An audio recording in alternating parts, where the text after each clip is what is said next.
Seems like you're enjoying. I know you're about to leave, but you seem like you're in the spirits down there.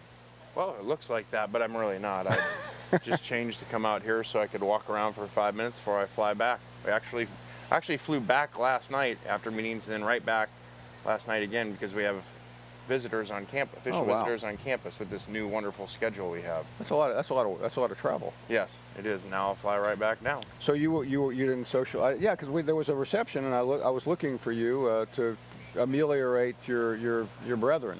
Yes, I was not there. I was there in spirit, but no, I flew back to Oxford, had dinner there, and with some recruits, and then flew back, and now I'm going back again.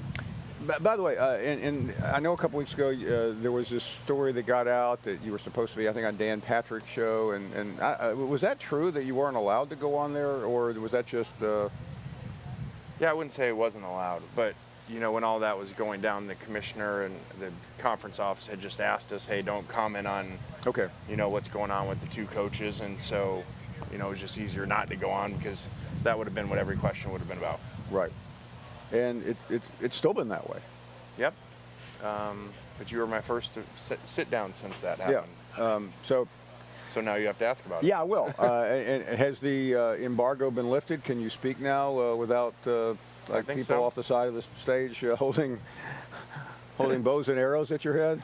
I think so. Yeah, I mentioned it yesterday. You know, like the analogy. I think sometimes, you know, it's like people fire things off on text messages to each other, you know, nasty things, and they get in person, they don't say the same. So I kind of felt like it was that a little bit. If you were in the room, you know, you wouldn't have even known for the most part that had even happened. I bring this up, Coach Kiffin, and we'll talk about Ole Miss in a second, but I mean, you've had, I think, you know, in some ways maybe they've been theatrical, I don't know, but you've had some famous back and forth with Coach Saban, but it appears that you've remained very close, or at least as close as you can. Yeah. I enjoy being around him. You know, we talked before the meetings at the lunch break, and,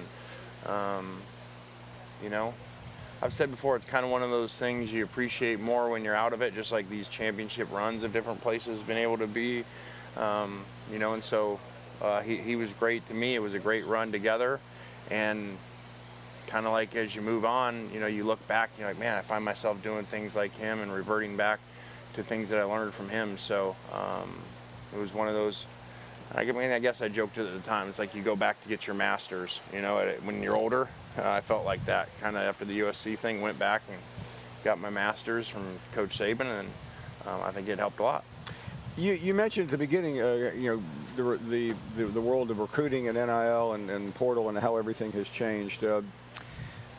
There's a lot of doom and gloom conversation going on. What's it really like to be at a school? You've done well in the portal, you've done well on the field, to navigate new waters in college football? Yeah, you know, one of these things would have been major, you know, for everybody in college football, but they both basically have come at the same time, this NIL and portal. So, you know, that's a ton to come in and changing the landscape of college football, one of them, but now both of them are there, and they're intertwined because NIL has to do with portal. So now you have and will have a lot more people going in the portal than now because of NIL, you know, because they're going to go in to go get better deals. And so I've said it before, you now have a system that does not exist in any professional sport I've ever heard of, where at any point you can opt into free agency at any point. You don't have a 4-year contract. I'm going to go into free agency, test the market. I can come back or I can go somewhere else. So I think you're going to see a ton of kids in the portal, because the ones that used to go in the portal, really it's because they weren't happy how it was going. They weren't playing enough. That was really what the portal initially kids went. Now you're going to have players playing great, but want to go in and get better deals other place. So if you're not playing enough, you're going in. If you're playing great, unless you're at one of those places that, you know, has those resources to pay you like that, you're going in the portal. So we just saw it with the Pitt receiver. Yeah, and you know, we're not here to, because we don't know, but I mean, the rumors on that one are pretty ghastly about how we, and which brings us back to everyone. I mean, you were one of the most outspoken people early on, some of it in satire about what's really going on, some of it not But everybody talks around the edges. So what's really happening? I mean, not him specifically, unless you know something. But how do you get a player like that? Well, they asked me yesterday, and I'm not trying to be the guy that said, because they said, could you foresee this happening, when NIL was created? Right. And I said, I don't want to be that guy, because I'm sure there was a lot of us that said, day one, you got a disaster on your hands. How are you going to create NIL, but keep donors not getting involved in it and trying to pay players to come there, which has been what people have done illegally. And, for years, it's been, NCAA has been on for years. Now all of a sudden you can do that legally, and you don't think that's going to happen? So how this was created and you didn't see this coming, or they didn't see this coming, I don't know how. And now you have the portal on top of it. So again, you opt into free agency with no salary cap.